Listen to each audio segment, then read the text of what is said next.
Hello, Prairie View students, families, staff, and friends. It's week 7 of The Snow Treasure, and it's by Marie McSwiggan. I hope you've been enjoying it as much as I have. Anybody guess where I was on Friday? If you guessed in Mrs.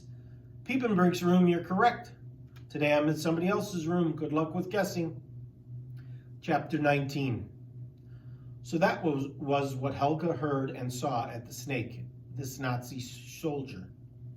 There could be no mistake. The trail he had taken could have come only from the Snake.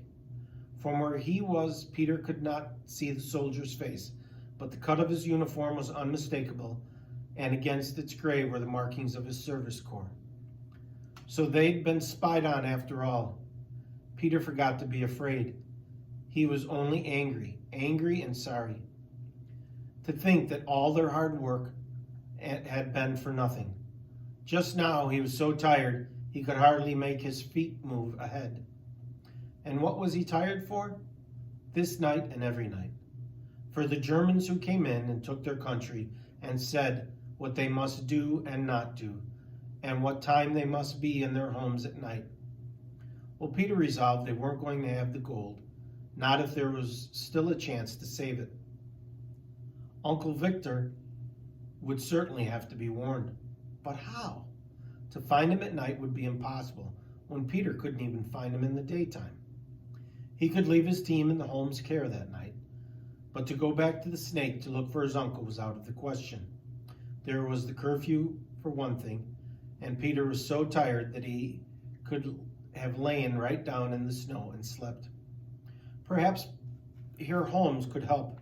Maybe he could find Uncle Victor's boat, or could hitch up his sleigh and go to Ryswick and ask Peter's mother or Per Garson. But would he dare risk disobeying the curfew? He could get shot if he were caught. It said so on the notice on the school door. The Holmes had serious faces when Peter told of seeing the Nazi soldier on skis. We're all in this, Herr Holmes said. If we're being trapped, I'm the first to face the firing squad. Night after night I harbor you children. But Peter thought he didn't seem much afraid. Your mother will certainly have to be told, he said.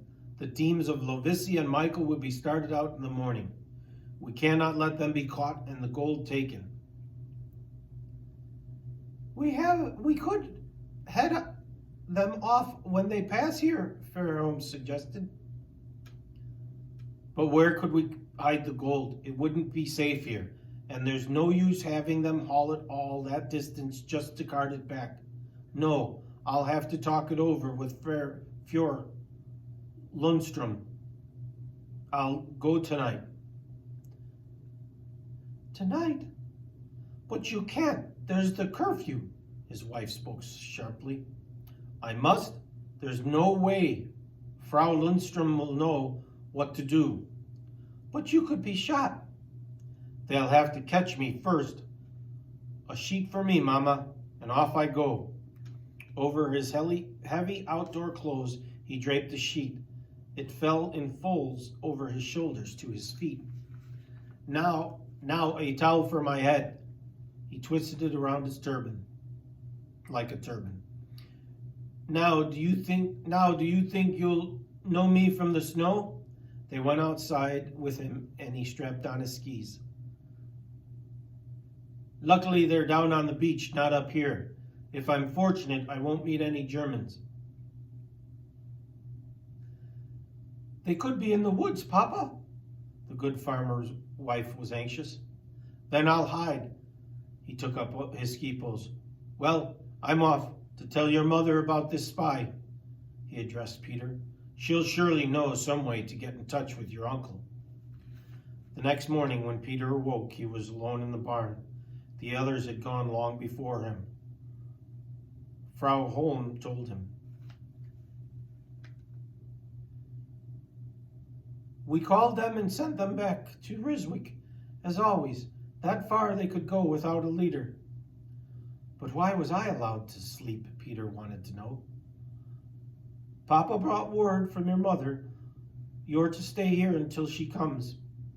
We did not call you because you seemed so tired and she wouldn't be here until afternoon. Then Herr Holm got through all right? They'd have to be smart to catch the slippery Norseman, she boasted. He was at your mother's and back before midnight. Peter sighed in relief. So the Germans and their old curfew didn't mean much, after all. But if he'd been caught, Peter shuddered.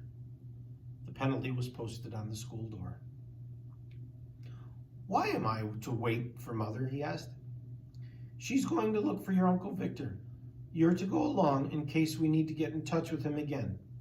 Papa and your mother and Per Carson thought it best for you to go. So you would have to go back to the Snake that very day and maybe face the commandant who wanted to make him his servant. Well, it didn't matter. Herr Holm was safe, and Uncle Victor would be warned. That was all that counted.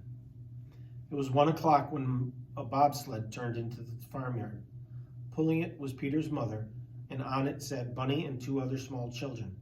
Bunny smiled all over to see his brother in this strange place. Peter, his mother greeted him, I'm glad you had a nice long rest. But how are you going to find Uncle Victor? He asked. I have a chart of the Snake right here, she tapped her pocket. The clean person's marked with a cross. Uncle Victor left it in case we needed to know.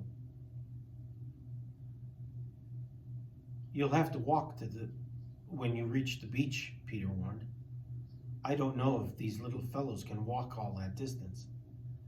Then I will pull them. I meant to anyway. For the looks of it, Peter, tomorrow and the next day, Mrs. Berg and Mrs. Olson and some of the others are going to go down and take the babies. Peter understood anything to throw the Germans off the scent. For unless the spies already knew everything, no one would look for anything out of order from a woman with a sled load of kids. We can carry gold. We can carry a little gold too, his mother said. Every bit counts, and this snow isn't going to last forever. The end. I hope you enjoyed that. See you tomorrow.